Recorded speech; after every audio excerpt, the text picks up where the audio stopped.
Olá, nós conversamos com você em multiplataforma pela TV Câmara Bauru, nos canais 10 da NET, 31.3 UHF digital e em multiplataforma pela Rádio Câmara no 93,9 FM. Nosso convidado de hoje no Espaço Aberto é o economista Reinaldo Cafeu. Mas a gente recebe você aqui quase com uma função institucional à frente da Associação Comercial e Industrial de Bauru. Obrigado por sua visita. Muito obrigado pelo convite, Nelson. A CIB, para a gente poder ajudar a nossa missão pública aqui, de entender um pouco o perfil comercial e industrial, atualizar isso com as pessoas, para que a gente entenda a cidade onde a gente mora, a questão de renda, distribuição das atividades, Cafeu, nos ajude um pouco nessa tarefa. Bom, Bauru tem um extrato muito parecido com o que acontece em nível do estado.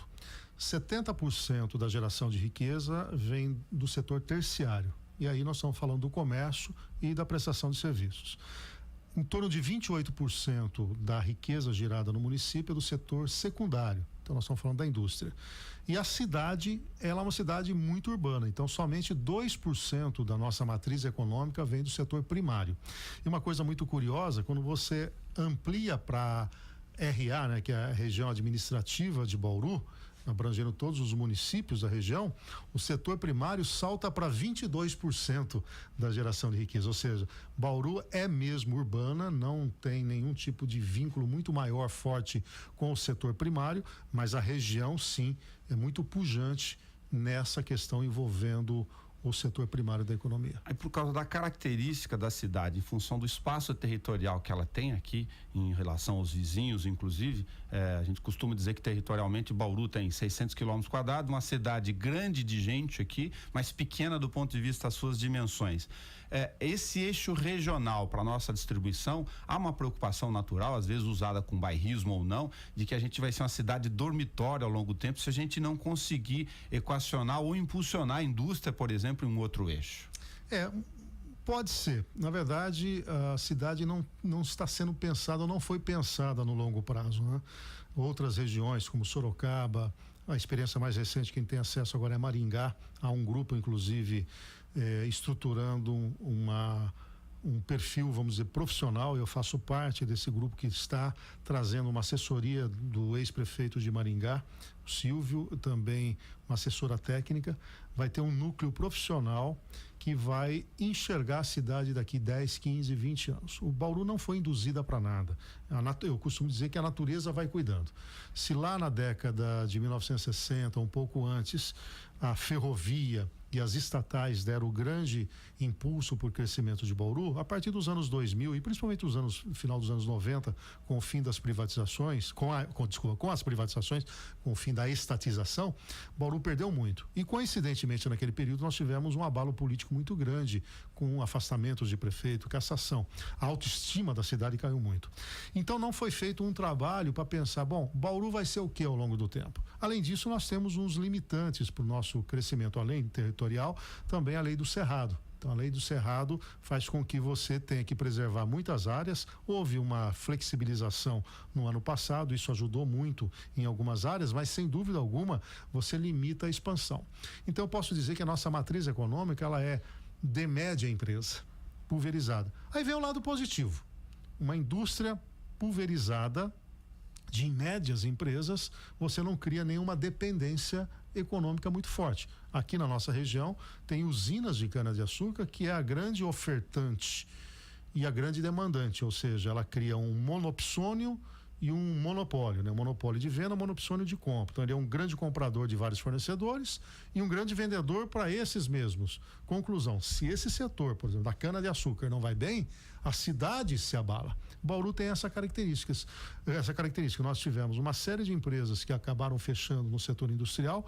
Há um abalo de curto prazo, mas há uma acomodação. É evidente que também há uma precarização do emprego, porque o abrigo natural, quando você não tem uma forte indústria, é o setor terciário. Por isso 70% da nossa matriz econômica no setor terciário. E aí a prestação de serviços tem menos benefícios, menos sindicatos fortes, menos remuneração. Ou seja, você tira um emprego que pode ter uma cadeia de influência a partir daquele emprego muito maior do que o setor terciário. Mas é a nossa característica e, como tal, nós temos que desenhar a nossa cidade. Se de um lado tem um limitante territorial, por outro lado, ao tentar vislumbrar o que nós podemos trabalhar no longo prazo. E esse grupo que fez o primeiro trabalho elencou a inovação e a logística como os dois eixos, acho que pode ser um caminho a ser trilhado pela economia local. Aí a gente tem o Poder Executivo com tentativas de ações pontuais ou não relacionadas à tentativa de instalação industrial, porque isso é um desejo no imaginário das pessoas no dia a dia. Por exemplo, a questão da área que foi doada pelo Estado no eixo da Rondon, em direção ao Bauru Lins, em mais de 2 milhões de metros quadrados, que você bem sabe, uma visita à Volkswagen recente, de que forma estas questões, do ponto de vista desse grupo de estudos que você participa, aproveitando, lógico, sua visita aqui pela questão da CIB, significam que a gente tem que entender que não são visitas ou são visitas pontuais que vão resolver essa nossa questão. Mesmo porque, né, Nelson, já foi a época de você chegar para um empresário da porte da Volkswagen com uma carta de intenção dizendo: vem se instalar aqui. Eu percorro aqui a nossa região, tenho clientes na região toda, tem lá, instale sua empresa aqui. Hoje é qualidade de vida. Ninguém vai trazer uma empresa do tamanho que a Volkswagen tem se não tiver boas escolas, se você não tiver um trânsito adequado, se você não tiver infraestrutura, se não tiver saneamento básico. A cidade sequer consegue concluir a estação de tratamento de esgoto. Então nós temos que ter vantagens comparativas do ponto de vista de qualidade de vida. Os principais postos dessas grandes companhias não serão ocupados pelos profissionais locais. É óbvio que uma grande empresa como a Volkswagen é capaz de gerar riqueza, mas veja aquilo que eu coloquei há pouco. Nós temos hoje uma economia pulverizada que não gera nenhuma dependência. Uma mega empresa dessa, numa crise econômica, numa elevação da taxa de juros, de uma recessão, da mesma maneira que ela contrata 1.000, 2.000, 3.000, 4.000 pessoas, ela pode dispensar esse mesmo contingente. Em outras palavras, a infraestrutura do parque industrial tem que ser trabalhada. Mas nós precisamos ter um olhar também no crescimento das empresas atuais. Eu tive a questão de um mês visitando uma empresa de robótica em Bauru. Pouca gente sabe que nós temos uma empresa de alta tecnologia fazendo robôs para o setor industrial. Esse mapeamento da riqueza já existente e a identificação das carências para que eles possam não só se consolidarem, mas ampliarem as suas atividades, pode ser muito mais eficaz do que buscar uma próxima empresa. Há um grande erro que a gente comete às vezes nas empresas de pensar no próximo cliente e deixando de encantar um novo cliente. É muito comum hoje, todas as métricas para você melhorar suas vendas, falar: o que eu posso vender mais para o mesmo cliente? A pergunta que eu faria é: o que eu posso fazer para que essas empresas instaladas aqui se sintam cada vez mais enraizadas na nossa cidade e não sejam atraídas por outros parques industriais? Talvez esse trabalho tenha sido feito, por exemplo, com a Modelês, que foi uma que saiu. Tudo bem que ali houve um problema fiscal, mas um trabalho preventivo de sinergia com a comunidade poderia ter suavizado eventualmente aquela saída. Agora temos que acabar também com o paternalismo. Uma economia de mercado é economia de mercado. Essa coisa, a empresa tal fechou. Ora, o capital é isso. Ou você quer uma economia de mercado ou você fecha a sua economia. Isso já está previsto na nossa Constituição. Nós optamos pela economia de mercado. Então nós não podemos socializar o prejuízo e capitalizar o lucro. Então nós temos que deixar cada ator no seu lugar. Agora, sem dúvida, o poder público é um indutor. E esse grupo que está nascendo agora para pensar Bauru ao longo do tempo poderá ser o grande braço para você sustentar seu crescimento de longo prazo. De que forma essa estratificação de economia na indústria, no comércio e, lógico, nos serviços tem reflexos sobre, por exemplo, as dificuldades que o Poder Executivo tem diante da arrecadação e a renda per capita nossa produção, para sustentar alguns sonhos ou reivindicações da própria comunidade e a gente entender a nossa própria capacidade de produção, de comércio, de compra e venda no dia a dia em função dessa realidade. O Bauru, comparativamente com cidades do mesmo porte, tem menor arrecadação per capita, né? Cidades, por exemplo, como São José do Rio Preto, que no passado era menor que Bauru, ultrapassou Bauru por a sua capacidade de investimento. Então nós falamos que Bauru é uma cidade rica de gente pobre. É um pouco essa frase que norteia aqui. Agora, qual é a necessidade do gestor público, né? Por exemplo, quando a gente discute esse núcleo aí, o próprio Silvio, que veio de Maringá, coloca assim: é como se a gente fizesse um plano de trabalho e escolhesse um executivo público para executar. Então, qual é a capacidade que a gente mede de um bom gestor? É a capacidade de fazer mais com menos. Então nós temos que livrar o orçamento municipal do peso que ele tem para sobrar recursos para investimento. De um lado, você tem a participação do município, que é lastreada em nível federal pelo número de habitantes. Na outra, você tem que gerar riqueza. E, sem dúvida, quando você tem uma matriz muito alicerçada no setor terciário, a geração tributária é menor do que se pensasse no setor industrial. Mas Bauru sempre, ao longo do tempo, teve uma vocação muito grande no setor secundário, na construção civil. E isso pode ser um grande mote. O valor do metro quadrado na cidade ele é muito superior ao valor do metro quadrado de outras regiões. Exatamente essa questão territorial. Nós temos hoje uma classe média que dá o tom na cidade, só que ela é média. Nós estamos falando aí de a matriz econômica está alicerçada em famílias que ganham entre R$2.200 e R$4.500. Você tem lá um extrato percentual que está acima de R$10.000 por mês e o grande contingente fica depois abaixo de R$2.200. Nós temos que trabalhar com isso. Se a nossa capacidade de gerar tributo é muito baixa, é a partir do fortalecimento do setor industrial existente. Eventualmente atração de um ou outro polo, mas usar o que nós temos de comparativo com as outras cidades para essa riqueza. E se a conclusão ainda o nosso orçamento per capita é menor do que qualquer outras regiões, que saibamos tirar proveito disso. Quando você tem uma massa salarial do município quase passando a lei de responsabilidade fiscal, o limite prudencial, quando você tem baixa capacidade de recursos para investimento, é óbvio que você vai ter que dar uma velocidade menor. Daí a necessidade de ser eficiente. E uma outra variável que tem que entrar na parada no setor público é a tecnologia. Se você não investir hoje em tecnologia para ganho de produtividade, esquece. Não vai ter dinheiro que seja capaz de atender todas as demandas. Do ponto de vista da CIB, para você poder comentar conosco, 3 grandes temas que estão em curso no município. Você já o citou, a estação de tratamento de esgoto, temos dinheiro em caixa, dinheiro de repasse federal, não conseguimos fazer essa obra até que ponto, ou qual o ponto de vista, de fato, dentro do setor industrial, para uma cidade que tem 17% do seu saneamento apenas realizado com essa dificuldade. E os 2 grandes modelos que estão em discussão, que nunca fizemos, por concessão ao PPP, da questão do lixo e da iluminação pública. Talvez as 3 grandes ações que estão nesse momento postas à mesa. O tratamento de esgoto é frustrante. Eu fui o primeiro presidente do conselho fiscalizador do tratamento de esgoto. Quando o Zé Clemente, que era o presidente do DAI, imaginou uma antecipação do pagamento do valor para a construção, ele chamou a sociedade civil organizada. Naquele momento, nós da CIB, e eu também na época representando o Conselho de Economia, que eu era delegado regional, agora sou distrital, e nós demos o sinal verde do ponto de vista daquilo que nós representávamos. Quando foi feita a eleição da primeira diretoria, eu fui o presidente por 2 mandatos. E ali nós começamos a enxergar as dificuldades. Era um projeto muito interessante do ponto de vista e necessário, mas o Departamento de Água não se preparou para aquilo. Nós recebíamos balancetes com mais de 6 meses de atraso, erros primários, por exemplo, uma conta de água não paga em dia, que tinha 100% do valor da água, 40% do esgoto da própria DAI e 60% destinado ao Fundo de Tratamento de Esgoto. Aquele valor da multa não era rateado pelos 3 ou pelos 2. O DAI ficava inteirinho.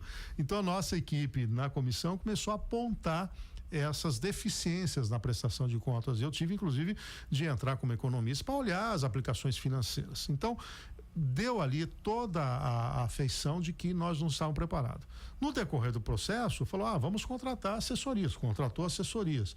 E em um momento algum, alguém falou, o projeto está equivocado. Vocês estão fazendo a estação de tratamento de esgoto num local que, se você fizesse 3 metros para cá, você não pegaria o lençol freático. E fizemos ali. Então, hoje a conclusão que se chega é que menos responsabilidade a empresa que está executando, mas muito mais por não ter um projeto executivo. Então é frustrante. E quando eu vou falar da atração de empresa, a manutenção de empresa, isso está na pauta do dia. Como é que você trata a questão do esgoto? A questão do lixo, eu acho que é um olhar burro, né, limitado da nossa administração, porque a solução do lixo é regional, não é local. Tinha um projeto já do Jair Manfrinato, do Ciesp, à época, professor da Unesp, isso no início dos anos 2000, né? Eu tive com ele nesse encontro do núcleo, na virada. Falei, Jair, quanto tempo você fala do lixo Calacafé? Acho que faz mais de 20 anos que a gente está com esse projeto. E não é uma solução difícil de implementar. Agora, se eu ficar pensando na minha eleição, na minha cidade, não vai ter. Então, nós vivemos, né, Nelson, um grande problema de lideranças regionais. Nós não temos lideranças locais nem lideranças regionais. Quem vem ocupando os espaços tem uma visão muito limitada do que seja uma gestão pública. Então, o lixo é uma outra grande preocupação. E a questão da iluminação pública, ela já vinha sendo um norteamento lá atrás.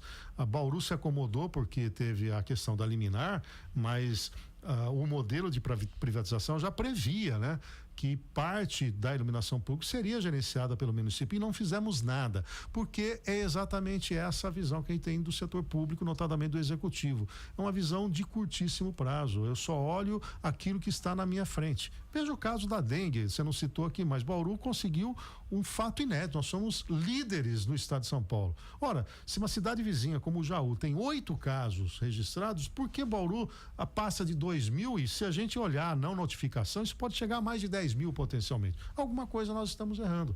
Então, esses são exemplos pequenos de que é preciso, em qualquer lugar que você vai, em qualquer gestão, ter métricas. Nós não temos um indicador de medida, nós somos analistas e verificadores de indicadores passados. Daqui a pouco a Fundação SEAD vai divulgar o IDH do município, vai dizer que ele é 0,8. Aí nós vamos aplaudir, tá vendo? 0,8. O que o IDH mede? Renda per capita, expectativa de vida ao nascer e tempo de escolaridade. Aí eu pergunto, quem acordou de manhã no setor público dizendo, hoje eu vou fazer de tudo para o indicador de escolaridade melhorar? Não, a natureza vai cuidando. Se nós dermos sorte, nós vamos olhar para trás e dizer, esse indicador foi bom. Então não há uma indução.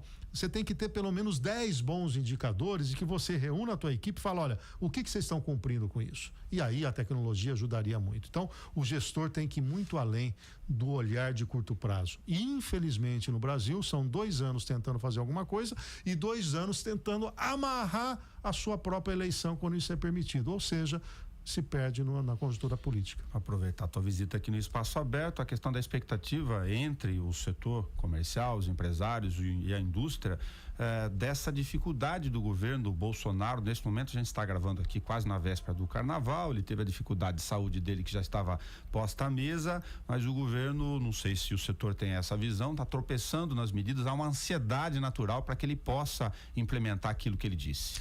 Na verdade, deixa eu falar uma linguagem bem simples, ele errou na largada, né? Quer dizer, ele queimou a largada, estava procurando a palavra. Ele queimou na largada, esse é o grande problema.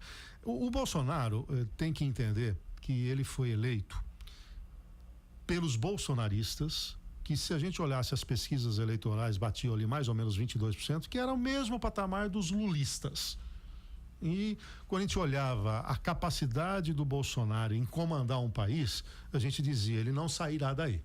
Como houve um certo plebiscito até em vez de uma votação normal e ascendeu o Haddad com o apoio do PT, começou aquela coisa do contra e do a favor. Aqueles que não eram à esquerda olharam no Bolsonaro a única válvula de saída. Então ele engrossou dos 22 até chegar a mais da metade dos votos. Mas ele tem que levar em conta que os bolsonaristas de primeira hora que vão ficar ali torcendo é essa limitada quantidade. Os demais não estão nem aí se é o bolsonarismo ou não é o bolsonarismo. Eles querem solução, querem que entregue o que prometeu.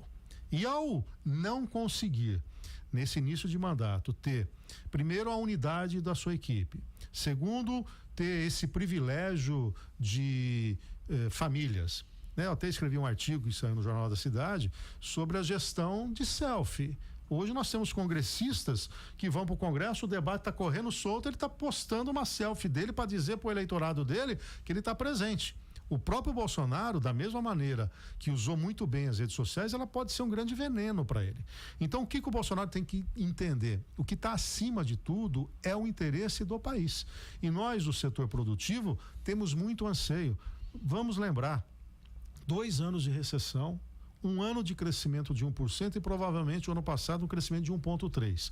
Produzindo hoje o equivalente a 2013, 2014. 12 milhões de desempregados, mais de 4 milhões de desalentados, mais de 15 milhões de subempregados. Um caos social.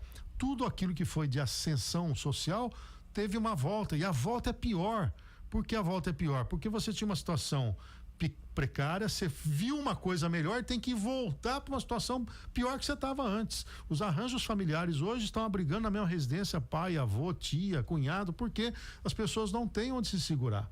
Então, o que está em jogo nas reformas estruturantes não é favorecer o setor A, o empresário Y, não, é a retomada do crescimento econômico e com ela a geração de emprego. A geração de emprego com melhoria de renda, para depois melhorar os indicadores sociais. Então, perder esse timing é, no mínimo, um estelionato eleitoral, para falar pouco. Então, a leitura nossa é, ainda há vamos dizer, um grande contingente de apoio, né? O recente pesquisa, não depois do caso Bibiano, mas antes, mais de 50% entendem que precisa ter, por exemplo, a reforma da Previdência, mais de 70% ainda confiam que o Bolsonaro possa fazer um bom governo, e o que talvez dê um certo alívio para a gente entender que a coisa pode andar é até a mesma doença dele, por ele ter ficado um pouco ausente desse debate. Na minha visão, pecou muito no caso Bibiano em fazer a maneira com que ele conduziu, faltou um pouco de pulso. Isso é bem a característica de alguém que não tem muita afeição a comandar, a dirigir. Ele sempre foi legislativo, né? Então, fica difícil você ter uma postura de gestor nesse momento, mas ainda há muita confiança no setor produtivo. Nós entendemos que tem tudo para emplacar as reformas, começando com a da Previdência, para você estancar o déficit público. Depois a gente espera também uma reforma tributária. A reforma tributária é um pouco mais complicada porque ela envolve muitos interesses. No Brasil, quanto mais complicado for o sistema tributário, mais gente ganha dinheiro, do fiscal até as grandes corporações de advogados. Mas uma simplificação, um alívio de carga tributária para o setor produtivo, priorizando mais a tributação de renda e patrimônio, poderia dar para o país um grande salto. Ainda estamos muito esperançosos e confiantes que a economia possa dar uma virada. Reinaldo Café, muito obrigado por sua visita aqui, multiplataforma conosco, para a Rádio e TV Câmara. Sorte na CIB. Muito obrigado pelo espaço e parabéns pelo trabalho que vocês desenvolvem. Você que nos acompanha em multiplataforma sabe que você pode assistir este programa a hora que você quiser, também na página da TV Câmara no YouTube. É só clicar em vídeos, você vai encontrar lá o espaço aberto. Até o nosso próximo encontro.